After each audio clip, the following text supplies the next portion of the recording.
அல்ஹம்துலில்லாஹ் அஷ்ஹது அல்லா இலாஹா இல்லல்லாஹ் வஹ்தஹு லா ஷரீக்க லஹ். எல்லா புகழும் அல்லாஹ் ஒருவருக்கு மாத்திரமே. அந்த ஒரு அல்லாஹ்வை தவிர வேறு இணை தெய்வங்கள் இல்லை என்று சாட்சி கூறியவனாக ஆரம்பம் செய்கிறேன். இன்னைக்கு மார்ச் 8ஆம் தேதி. 2-3 நாள் தான் இருக்கு நமக்கு இந்த வருடத்தினுடைய ரமலான் ஆரம்பிக்கிறதுக்கு. அல்லாஹ்வுடைய கிருபையில் நம்முடைய மனசளவில் அதுக்கு நம்ம தயாராக இருப்போம்னு நினைக்கிறேன் இன்ஷா அல்லாஹ். இன்னைக்கு அதெல்லாமே இன்னைக்கு மார்ச் 8ஆம் தேதி உலக அதாவது வேலை செய்யக்கூடிய மகளிர் தினம். யாரெல்லாம் வேலைக்கு போகிறாங்களோ அது எதுக்காக இந்த இது வந்துச்சு அப்படின்னா, ஆண்களுக்கு நிகராக எங்களுக்கு சம்பளம் வேணும் அப்படின்னு போராடி அந்த உரிமையை பெற்றதற்காக இன்னைக்கு அந்த எல்லாருமே வேலை செய்கிறாங்க. உரிமை கிடைச்சதுனால சரியான சம்பளம் கிடைக்கிறதுக்காக, அதனால உலக மகளிர் தினம்னு இன்னைக்கு எல்லா பக்கமும் டிஸ்கவுண்ட் அது இதெல்லாம் கொடுத்துட்டு இருக்காங்க. நாமளும் பெண்கள் அத்தியாயத்திலிருந்தே ஆரம்பிக்கலாம்னு நினைக்கிறேன் இன்ஷா அல்லாஹ். அதாவது 4வது அத்தியாயத்தின் 79, 80, 81, 82 முதல்ல படிச்சுட்டு அதுக்கப்புறம் 79லேருந்து 80, 81 வரைக்கும் படிக்கிறேன். ஏன் அவர்கள் இந்த குர்ஆனை கவனத்துடன் ஆராயக்கூடாது? இது கடவுள் அல்லாத மற்றவரிடமிருந்து வந்திருந்தால் அதில் எண்ணற்ற முரண்பாடுகளை அவர்கள் கண்டிருப்பார்கள். உங்களுக்கு நேரிடுகின்ற எந்த ஒரு நல்லதும் கடவுளிடமிருந்தே வருகின்றது. மேலும் உங்களுக்கு நேரிடுகின்ற எந்த கெட்டதும் உங்களிடமிருந்தே வருகின்றது. மக்களுக்கு ஒரு தூதராக உம்மை நாம் அனுப்பியுள்ளோம். மேலும் சாட்சியாக கடவுள் போதுமானவர். தூதருக்கு கீழ்ப்படுகின்ற எவரும் கடவுளுக்கே கீழ்ப்படுகின்றார். திரும்பி சென்று விடுகின்றவர்களை பொறுத்தவரை அவர்களுடைய பொறுப்பாளராக உம்மை நாம் அனுப்பவில்லை. கீழ்ப்படிதலை அவர்கள் வாக்களிக்கின்றனர். ஆனால் அவர்கள் உம்மை விட்டு விலகி சென்றவுடன் அவர்களில் சிலர் தங்களுடைய கூற்றுக்கு மாற்றமான நோக்கங்களை தாங்கிக் கொண்டிருக்கின்றனர். அவர்களுடைய உள்ளார்ந்த நோக்கங்களை கடவுள் பதிவு செய்து கொண்டிருக்கின்றார். நீங்கள் அவர்களை அசட்டை செய்யவும் உம்முடைய பொறுப்பை கடவுள் மீது வைக்கவும் வேண்டும். ஒரு பொறுப்பாளராக கடவுள் போதுமானவர். நம்மளுடைய பொறுப்புகளை ஏற்றுக்கொள்ள அல்லாஹ் போதுமானவர். நிறைய விஷயங்கள் இதுல சொல்றாரு. 2 வாரத்துக்கு முன்னாடி கூட சகோதரர் சலாவுதீன் இந்த உள்ளார்ந்த எண்ணங்களை பத்தி ரொம்ப விரிவா பேசியிருந்தாரு. அது யூடியூப்ல இருக்கு, திருப்பி கூட கேளுங்க. திருப்பி கேட்க வேண்டிய நினைவூட்டல் தான். இன்னைக்கு நம்ம அதை பத்தி தான் பார்க்கலாம் இன்ஷா அல்லாஹ். அதாவது எதையும் செய்யறதுக்கு முன்னாடி எல்லாம் ஏன் பிஸ்மி சொல்லி ஆரம்பிக்க சொல்றாங்க? ஒரு நம்பிக்கையாளர் பார்த்தா என்ன வாழ்த்து சொல்றாங்க, சலாம் அலைக்கும் சொல்லுங்கன்னு சொல்றாங்க. உங்களுக்கு எதாவது வேணா என்கிட்ட பிரார்த்தனை பண்ணுங்கன்னு சொல்றாங்க. அதாவது அதன் மூலம் நம்ம மனசுல ஒரு எண்ணம் ஏற்படுது இல்லையா? நம்ம எண்ணத்தாலதான் நம்மளுடைய வாழ்வு அமையுதுங்க. நம்ம என்ன நினைக்கிறோமோ, அதாவது 2 விஷயம் இருக்கு. என்னுடைய அடியார்கள் என்னை பற்றி கேட்டால் நான் பக்கத்துல இருக்கேன்னு சொல்லுங்க அப்படின்னு அல்லாஹ் பிரார்த்திக்கிறதுக்காக என்கிட்ட பிரார்த்தனை பண்ணட்டும், அவர்கள் நேர்வழி நடத்தப்படட்டும்னு சொல்லி தராங்க. 286 50-16 சொன்னாங்க. மனசுல நான் தான் படைச்சேன். அவன் ஏதாவது விஸ்பர் ஒரு மனசுல ஒரு ஏதாவது ஒரு எண்ணம் என்ன கூட அது எனக்கு தெரியும் அப்படின்னு 50-16 சொல்றாங்க. அப்போ அந்த ஆழ் மனசை எண்ணத்துல நம்ம மனசுல தோன்றக்கூடிய எண்ணங்கள் ரொம்ப கேர்ஃபுல்லா நம்ம வாட்ச் பண்ணணும். அதனால ஏற்படக்கூடிய சாதக பாதகங்கள் அப்படின்றத நம்ம பார்க்கலாம். எண்ணம் போலதான் ஆகிறோம். எண்ணங்கள் தான் இந்த உலகத்தையே ஆண்டுகிட்டு இருக்குங்க. ஒரு மனசுல தோன்றக்கூடிய எண்ணங்கள் தான். இப்படி பண்ணலாமா, அப்படி பண்ணலாமா, இது செஞ்சா நல்லா இருக்கும், அது செஞ்சா நல்லா இருக்கும் பாருங்க. நிறைய திட்டங்கள் வருது, காணா போயிருது. அப்போ காரணம் என்ன? எல்லாமே அந்த எண்ணத்தின் ஆட்சிக்கில தான் இருக்கணும். நம்ம இந்த மனசுல தோன்றக்கூடிய எண்ணங்களை நம்ம நினைச்சுக்கிறோம் யாருக்குமே தெரியாது அப்படின்னு சொல்லி. ஆனா அல்லாஹ்வுக்கு தெரியும். அது நிச்சயமா, அதுல எந்த சந்தேகமும் யாரும் பட தேவையில்லை. நம்ம ஏதாவது ஒரு விஸ்பர் கடைசி அத்தியாயத்தில் சொல்றாரு பாருங்க, சைத்தானுடைய, அதாவது இந்த பூமியே தோன்றது காரணமே சைத்தானின் மனசுல தோன்றின எண்ணம் தானே. அந்த அந்த என்ன எண்ணம், அதாவது அந்த கொடூரமான எண்ணம் தானே. என்னையும் அல்லாவால அந்த எண்ணம் தான். அந்த மாதிரி எண்ணங்கள் நம்ம மனசுலயும் நிறைய தோண்டிட்டு இருக்கு. அதுல இருந்து எப்படி வெளியில வரலாம், எண்ணத்தினால நம்ம எப்படிலாம் பாதிக்கிறோம், இதைத்தான் நம்ம இன்ஷா அல்லாஹ் தெரிஞ்சுக்கலாம். நிறைய குர்ஆன் வசனங்கள் நிறைய இருக்கு. எவ்வளவு முடியுமோ அதை நம்ம சொல்ல முடியுமா பார்ப்போம். ஆள் மனசின் எண்ணங்களை ரகசியமா வச்சுக்கலாம் நினைக்கிறோம். ஆனா எண்ணத்தை யாரும் மறைக்க முடியாதுங்க. எப்படியாவது அது ஏன்னா எண்ணம் தான் பேச்சா வருது. நம்ம எண்ணாம பேசவே முடியாது. அதனாலதான் மூசாட்ட எல்லாம் சொல்றாங்க, பயப்படுறாங்க. மூசா, நான் அவன் என்னை கொன்றுவான் அப்படின்னு. பயப்படாத. ஆனா ஒரு விஷயம் சொல்றாங்க, நீ நல்ல விதமா அவன்கிட்ட பேசு, ஒருவேளை அவன் பயபக்தியுடையவனா மாறக்கூடும், ஹி மே பி ரெவரண்ட் அப்படின்னு சொல்றாங்க. அப்ப என்ன அர்த்தம்? அப்போ ஒருத்தர் நம்ம பேசணும் அப்படின்னு சொன்னா அதுக்கு முன்னாடி யோசிக்கணும், சிந்திக்கணும். என்ன வார்த்தைகளை போடுறது, எந்த வார்த்தையை போட்டா அவர் மனசு பாதிக்காது, இப்படிலாம் யோசிக்கணுமா வேண்டாமா? இந்த மாதிரி ஒரு எண்ணம் வரணுமா வேண்டாமா?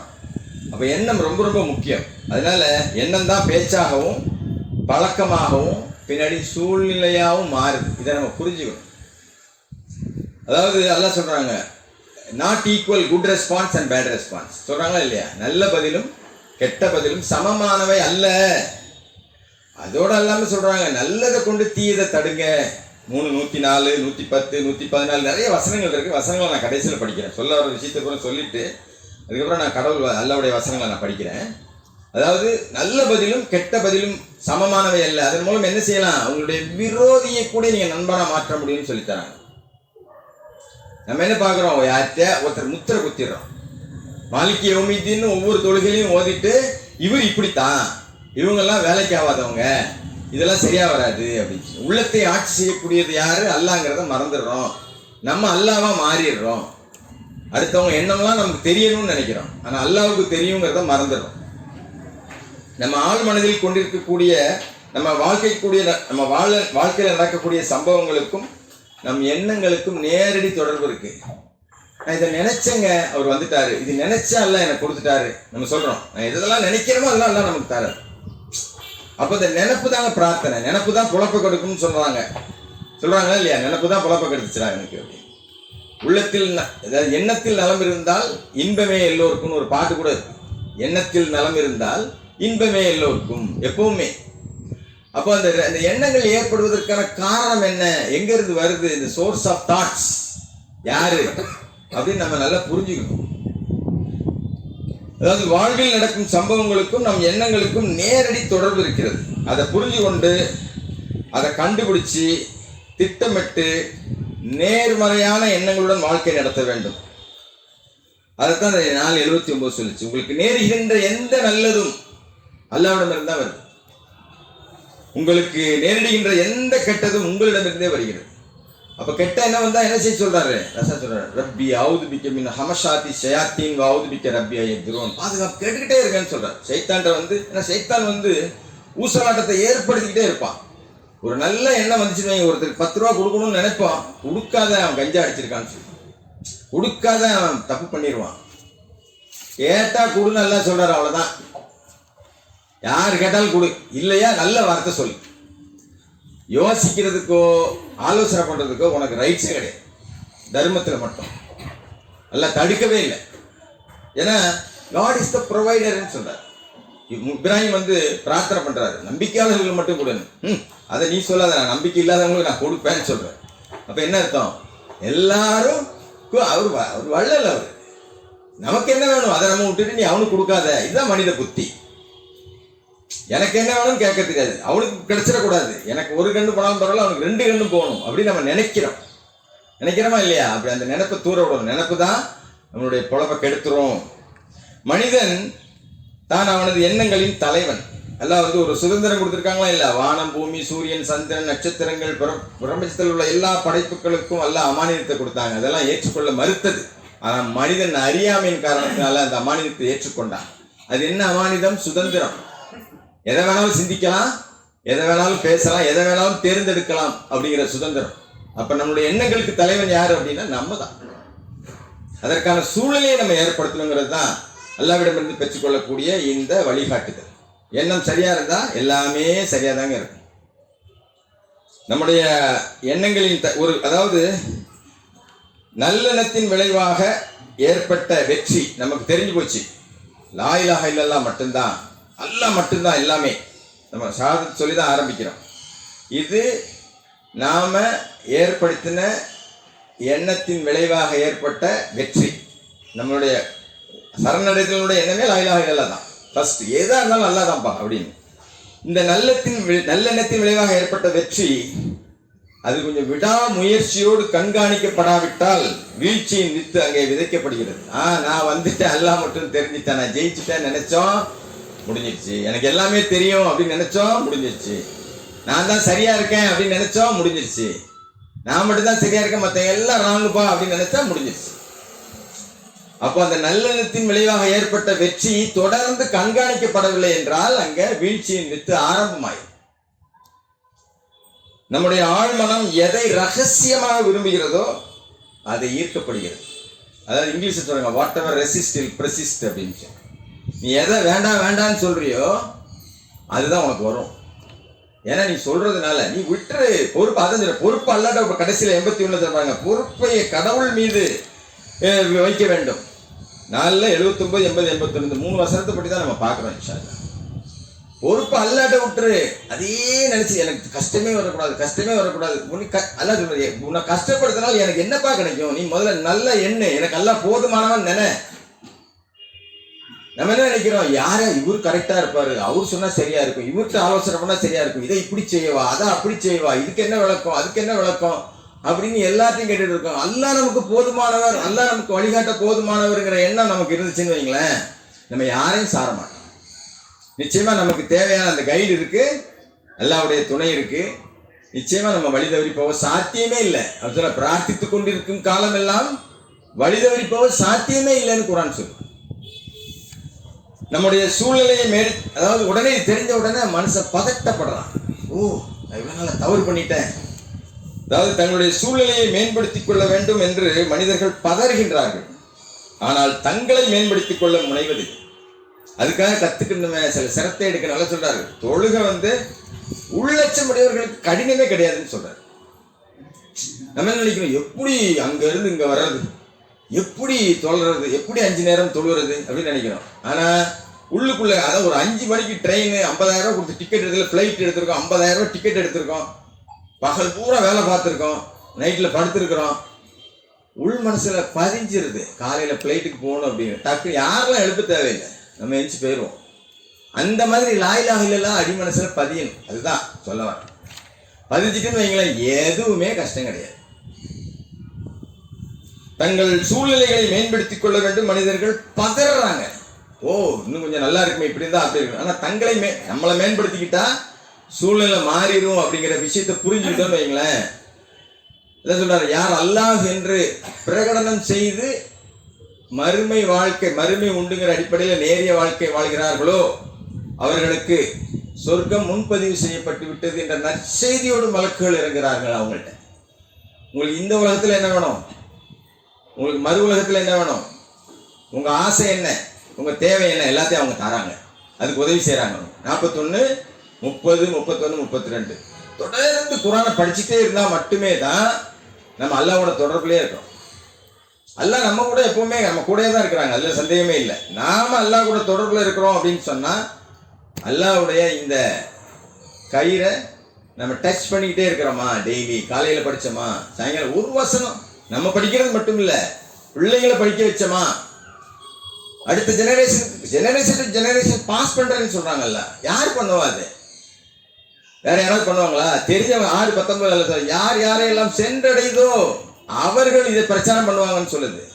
நம்மளை சென்று அடைஞ்சிருக்கு முழு குர்ஆன், ஹோல் குர்ஆன், நத்திங் பட் குர்ஆன் நம்மள வந்துருச்சு. வாழ்வில் நிகழும் ஒவ்வொரு சம்பவங்களையும், அதன் அனுபவங்களையும், அதன் காரண காரியத்தையும் நம்ம சுய ஆய்வு செய்ய வேண்டும். ஏன் நமக்கு கஷ்டம் வந்துச்சு, ஏன் இது வந்துச்சு, ஏன்னா நல்லது அல்லாஹ்ட்ட இருந்து வருது. நம்ம எதெல்லாம் கெட்டதுன்னு நினைக்கிறோமோ அது நாம தேடிக்கிட்டது, நம்மளுடைய எண்ணத்தின் விளைவு. அந்த எண்ணம் ஏன் நமக்கு வந்துச்சு, அதை நமது வாழ்வின், அதாவது இந்த அல்லாஹ் சொல்றாங்க, ஒரு சிஸ்டம், ஒரு சட்டம், ஒரு ஹக், ஒரு உண்மை இந்த பிரபஞ்சத்துக்கு எல்லாம் கொடுத்துட்டாங்க. அது மாற்றவே முடியாது. இம்யூட்டபிள் சிஸ்டம் சொல்றாங்க. காட் சிஸ்டம் நெவர் சேஞ்ச் அப்படின்னு சொல்றாங்க. என்னது? நல்லது செஞ்சா நல்லது வரும், கெட்டது செஞ்சா கெட்டது தான் வரும். இதுதான் அல்லாஹ்வுடைய சிஸ்டம்ங்க, வேற எந்த சிஸ்டம் கிடையாது. அப்போ நம்ம வெளியில பேசுறோம், உலகமே ஒரு இம்பர்ஃபெக்ஷனா இருக்கிற மாதிரி தான் நமக்கு தெரியுது. என்ன ஒரு அமைதிதான், அப்படிலாம் இருக்க முடியுமா, இப்படிலாம் இருக்க முடியுமா, இந்த பிரபஞ்சம் வந்து நல்லவங்களுக்கு மட்டும்தாங்க சப்பாது. பேராசைக்காரனுக்கு சாதகமா இந்த பிரபஞ்சம் இயங்கலை. நல்லா புரிஞ்சுக்கணும். நம்ம அல்லாஹ் அப்படின்னா அல்லாஹ் நம்ம குறை சொல்றோம்னு அர்த்தம். இந்த பிரபஞ்சம் நானே மற்றவனுக்கு சாதகமா செயல்படுறதே கிடையாதுங்க. நமக்கு பார்க்க வேணா அப்படி தெரியும், ஆனா கிடையாது. அவன் மகிழ்ச்சியும் இருக்காது. அதாவது சொல்ல பெரிய பெரிய கோடீஸ்வரன் பணக்காரன்லாம் மகிழ்ச்சி இல்லாம மன அமைதி இல்லாம சூசைட் பண்ணிக்கிறாங்க. பெரிய நம்ம ஏகப்பட்ட உதாரணங்கள் நம்ம முன்னாடியே இருக்குது. அதனால பிரபஞ்சம் மேலோட்டமாக பார்க்கும்போது அப்படி தோன்றலாம், ஆனா நியாயவானுக்கும் ஒழுக்கவானுக்கும் தான் அது உதவுகிறது. நல்லா புரிஞ்சுக்க. அது எங்க இருந்து ஆரம்பிக்குது? என்னோட எண்ணத்துல இருந்து ஆரம்பிக்குது. ஹதீஸ்ல கூட ஃபர்ஸ்ட் ஹதீஸ் என்னன்னு கேட்டா இன்னமல் ஆமா பில் நீயான்னு சொல்லுவாங்க. புகாரில ஃபர்ஸ்ட் ஹதீஸ் என்னன்னா எல்லா செயல்களும் எண்ணத்துல இருந்தாங்க ஆரம்பிக்குது அப்படின்னு சொல்லுவாங்க. வாழ்வில் நீங்களும் அதான் நான் சொன்னேன், நம்ம சுய ஆய்வு செஞ்சு பார்க்க வேண்டிய கட்டாயத்தில் 18:4, 35:8 எல்லாம் சொல்றாங்க. நான் சொல்லக்கூடிய விஷயங்களுக்கெல்லாம் குர்ஆன் வசனம் வச்சிருக்கேன். இன்ஷா அல்லாஹ் கடைசியில் நேரம் இருந்தால் வரிசையா படிப்போம் இன்ஷா அல்லாஹ். அதாவது ஒரு மனிதன் தான் விரும்பும் சூழ்நிலையை தானே இருந்து கொள்ள முடியாதுங்க. நம்ம இந்த உலகம் இப்படிதான் இருக்கும், கரப்டட் வேர்ல்டு இது. ஏன்னா சைத்தானுடைய அந்த தீமையான எண்ணத்தினால்தான் இந்த உலகமே உருவாச்சு. அதை நான் படிச்சு காட்டணும்னு நினைக்கிறேன் உங்கள்கிட்ட. கோடான கோடி ஆண்டுகளுக்கு முன்பு கடவுளிடம் உயர் அந்தஸ்து பெற்றிருந்த படைப்புகளில் ஒருவனான சாத்தான் கடவுளுடன் சுதந்திரமான கடவுளாக தன்னாலும் ஒரு சாம்ராஜ்யத்தை நடத்த முடியும் என்ற ஒரு ஆணவமான எண்ணத்தை தன்னுள் வளர்த்து கொண்ட போது துவங்கியது. நம்ம மனசில் தோன்றக்கூடிய எண்ணம் அது சரியான எண்ணமா, அல்லாஹ்வுக்கு பொருத்தமான எண்ணமா, இல்ல ஷைத்தான் இருந்து வந்துச்சா? இந்த விஸ்பரிங் எங்க இருந்து வந்துச்சு? அவங்க சொல்றாங்க they think they are doing righteous. அவங்க நினைக்கிறாங்க they think it is righteous. நம்ம எல்லாத்தையும் செஞ்சுட்டு அது ரைச்சியஸ் நினைச்சுக்கிறோம். நம்ம இதெல்லாம் தப்பா செய்யறோமோ, எனக்கு இது ரைட்டுங்க, என் மனசாட்சி படி ரைட்டுங்க அப்படின்னு சொல்றோம்ல, ரைட்டு கிடையாது. உரசிப்பாருங்க, தொடர்புல இருங்க. அப்பதான் அது, அதாவது 18-28 கூட்டினா 19 வரும். யார் இரவிலும் பகலிலும் இறைவனுடைய கட்டளைக்கு கட்டுப்பட்டு நடக்கணும்னு நினைக்கிறாங்களோ அவர்களுடன் இருப்பதற்கு உங்களை நீங்களே கட்டாயப்படுத்திக் கொள்ளுங்க. நினைக்கிறாங்களோ பாருங்க, நினைக்கணும். நம்ம அந்த நினைப்பு இருந்தா மட்டுமே தான் ஆகும். அது வரைக்கும் ஆவர். அதாவது மலர்ச்சி இல்லாத முகமும் துக்கம் நிறைந்த முகமும் ஏதோ திடீரென்று ஏற்பட்டதில்லை. அகத்தின் அழகு முகத்துல தெரியும் சொல்லுவாங்க இல்லையா, பார்த்தாலே தெரியும் என்ன அப்படின்னு. அந்த பிரகாசம் அந்த முகத்துல, அந்த அது எப்படி வேணா எடுத்துக்கலாம் நம்ம. அது என்னமோ திடீர்னு வந்ததில்லை. தொடர் ஏமாற்றமும் வெறுப்பும் கொண்ட உள்ளத்தின் பிரதிபலிப்பு தான். தொடர்ந்து ஏமாற்றம், தொடர்ந்து வெறுப்பு. அதனாலதான் சொன்னேன், முழு சுதந்திரம் எல்லாருக்கும் இருக்கு, யாரையும் வெறுக்க கூடாது. வெறுப்பு இருந்தா நம்ம சப்மிஷன்ல இருக்க முடியாது. நம்ம மனசுல வெறுப்பு இருந்துச்சுன்னா யார் மேலேயா இருந்தாலும் சரி, you are not a submitter, you are ஒப்ஜெக்டர்னு சொல்லு. நீ கேட்ச் பண்ணு, உன்னுடைய ஆணவத்தை கேட்ச் பண்ணு. நீ சப்மிட் பண்ணல, நீ ஒப்ஜெக்டர். அவங்க என்ன வேணா செய்யட்டும். மலர்ச்சி இல்லாத முகமும் ஏதோ, அதாவது மலர்ச்சி இல்லாத முகமும் துக்கம் நிறைந்த முகமும் ஏதோ திடீரென்று ஏற்பட்டதல்ல. அவை தொடர் ஏமாற்றமும் வெறுப்பு கொண்ட உள்ளத்தின் பிரதிபலிப்புகளே. உடலில் நோய்களை கரைய செய்வதற்கு உற்சாகமான எண்ணத்தை போன்ற நல்ல மருந்து எதுவுமே இல்லை. அதான் ஒரு சகோதரர் சொன்னார்ல, நினைத்தாலே சுகம் சொன்னார். நம்ம படிச்சிருக்கோம் ஹெல்த் டைம்ல. உண்மை அது, உண்மைதான். அதாவது என்ன நினைக்கிறோமோ அது தன்னப்ப உடல்ல உள்ள எல்லா செல்களும் ஆக்ட் பண்ணு. நம்ம என்ன பண்றோம், கொரோனால செத்து போறவங்க பாதி பேர் பயத்துல தான், பயம் ஏற்பட்டு அதனால உள்ள விளைவு தான். அதனால நோயை தரக்கூடியவர் அல்ல சைத்தான். சாரி, நோயை வந்து அதான் சைத்தான் என்னை தீண்டிட்டான் தான் அவர் பிரார்த்தனை பண்ற. சைத்தான் என்னை தீண்டிட்டான், அதெல்லாம் எனக்கு வந்து நீங்க வந்து அதுல இருந்து நிவாரணம் கொடுங்க, ஷிஃபா தாங்க அப்படின்னு கேட்கிறாங்க. பயப்பட தேவை. என்ன ஆகணுமோ அதுதான் ஆகும், யாரும் தடுத்து நிறுத்த முடியாது. 3வது அத்தியாயத்தின் 154வது வசனத்தை 2 வாரத்துக்கு முன்னாடி அவர் அழகா சொன்னார். நீ எங்க இருந்தாலும் சாவு வந்தே செய்யும். நீ அவங்க வந்து என்ன நினைச்சாலும் சரி, உள்ள ஒண்ணு நினைச்சிட்டு ஐயோ போகாம இருந்தால் நல்லா இருக்குமே அப்படின்னு நினைச்சா கூட எங்க போயிருந்தாலும் செத்து போயிருப்படி. அப்போ அதுல நம்ம ஸ்ட்ராங்கா இருந்தோம் அப்படின்னு சொன்னா நம்மளுடைய தவறான எண்ணத்துக்கு நம்ம வழிவிடவே மாட்டோம். சைத்தான் வந்து தொடர்ந்து அந்த முயற்சியில இருந்துகிட்டே இருப்பான். அதனால மலர்ச்சி இல்லாத முகமும் துக்கம் நிறைந்த முகமும் ஏதோ திடீரென்று ஏற்பட்டதல்ல. அது ஒரு தொடர் ஏமாற்றமும் வெறுப்பும் கொண்ட உள்ளத்தின் பிரதிபலிப்பு. அதனாலதான் வெறுக்காதீங்க, யாரையும் வெறுக்க தேவையில்லை. அதாவது நட்பு இருக்கணும்னு அவசியம் இல்லை, ஆனா வெறுக்க கூடாது யாரும். நீங்க நட்பா இருக்கிறதுக்கும் 6ல் 8, 9 சொல்ல பாருங்க. உங்க வீட்டில் தான் வெளியேற்றுறானா ஒரு ஒரு கேட்டகரி சொல்றாருல்ல. 6ல் 8, 9 நினைக்கிறேன், 60ல் 8, 9 நினைக்கிறேன்.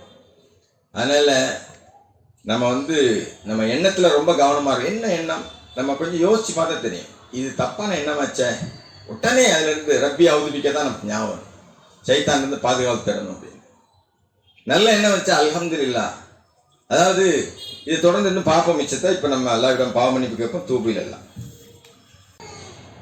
அல்ஹம்துலில்லாஹ் அஷ்ஹது அல்லா இலாஹ இல்லல்லாஹ் வஹ்தஹு லா ஷரீக லஹ்.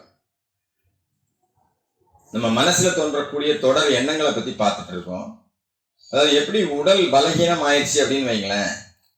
டாக்டர்கிட்ட போய் டாக்டர் சொல்லக்கூடிய உணவெல்லாம் சாப்பிட்டு சில பயிற்சிகள்லாம் செஞ்சு மெலிஞ்சிட்டோம்.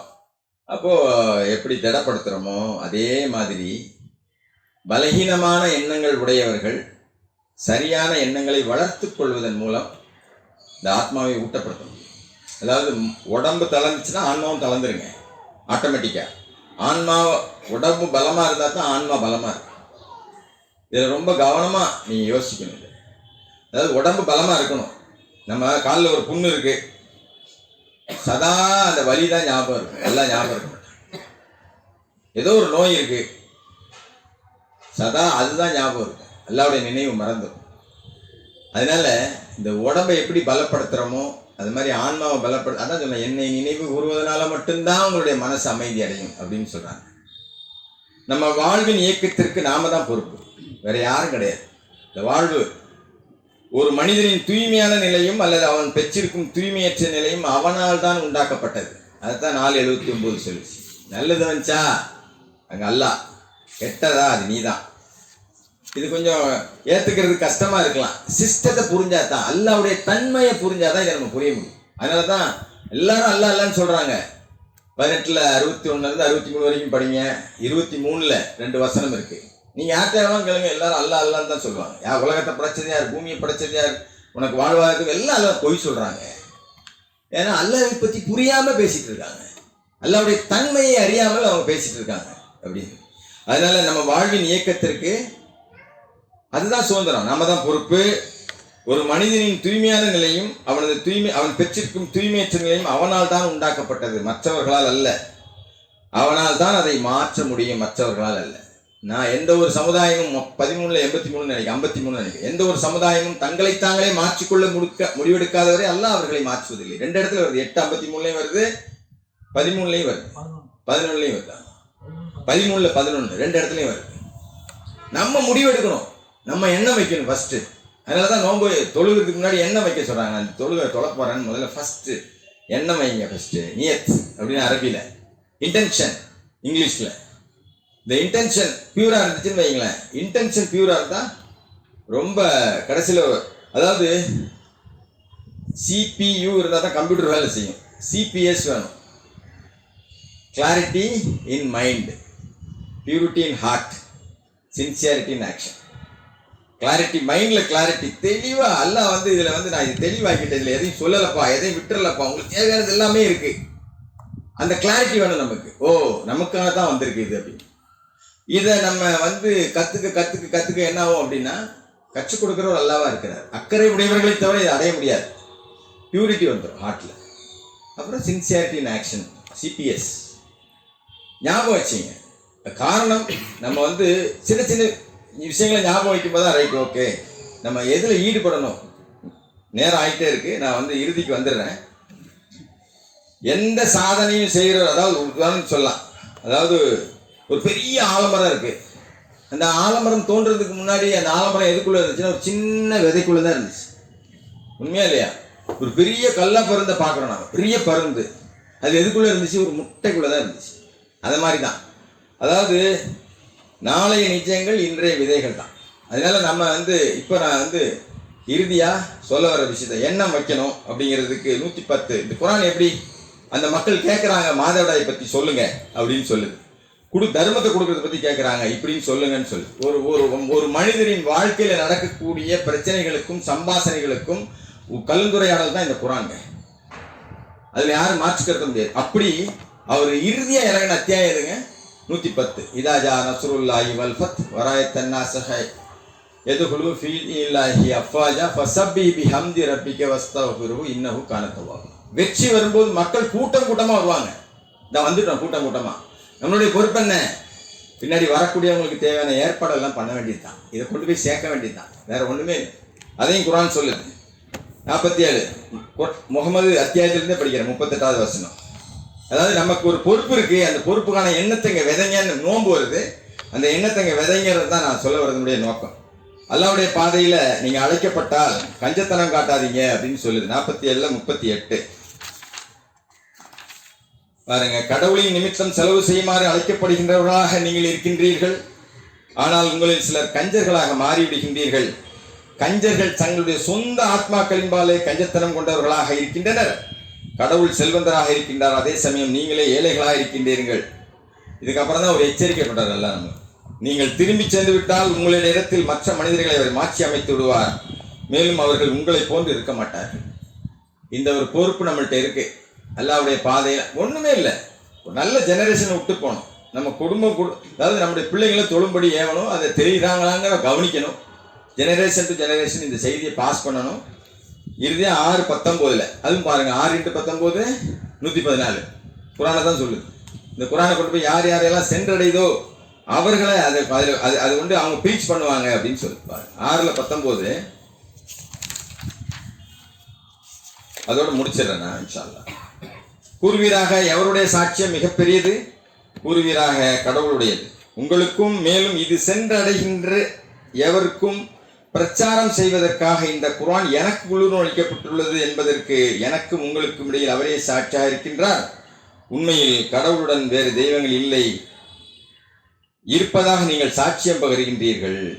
கூறுவீராக நீங்கள் செய்வதைப் போல் நான் சாட்சி அளிப்பதில்லை, ஒரே ஒரு தெய்வம் தான் உள்ளது. அதனால இந்த அல்லாஹ் மட்டும்ங்கிற இந்த விஷயத்தையும், கடவுளின் பாதையில் நம்முடைய நேரத்தையும், நம்முடைய குடும்பத்தையும், நம்முடைய செல்வத்தையும், பொருளாதாரத்தையும் கொண்டு போய் சேர்க்கணும். மக்கள் கூட்டம் கூட்டமாக வர்றது காத்துட்டு இருக்கிறாங்க. அதற்கு அது ரஷாத் 30 to 50 வயசு வரைக்கும் வரக்கூடிய ஜெனரேஷன் தெரிஞ்சிடும் இது அல்லாஹ்வுடைய வார்த்தை தான் அப்படிங்கிறது தெளிவாக சொல்றார். அதனால இன்ஷா அல்லாஹ் இன்னிலிருந்து நம்ம ஒரு எண்ணம் ஃபிக்ஸ் இட் ரைட் நவ், இன்னைக்கு வைப்போம் எண்ணம். இன்ஷா அல்லாஹ் இது நம்ம மேல பொறுப்பு இருக்கு, நம்ம அதுக்கான நேரம் செலவு பண்ணணும். முதல்ல நம்ம குர்ஆனை நம்ம ரெகுலர் ஆகணும், நம்ம சின்சியர் ஆகணும். இதை கற்றுக்கிறதுக்கும் சரி, கற்றுக்கிட்ட விஷயங்களை பகிர்றதுக்கும் சரி அப்படின்னு. இன்ஷா அல்லாஹ் நம்மளுடைய காரியங்கள் எல்லாத்தையும் அல்லாஹ்ட்டே பொறுப்பேற்படுத்துவோம். இந்த உலகத்தில் நன்மையும் மறு உலகின் நன்மையும் அல்லாஹ் நமக்கு வழங்க வேண்டும் என்று பிரார்த்தித்து நிறைவு செய்கிறேன். அக்கிமுஸ்ஸலாம். தொழுகைக்கு தயாரா.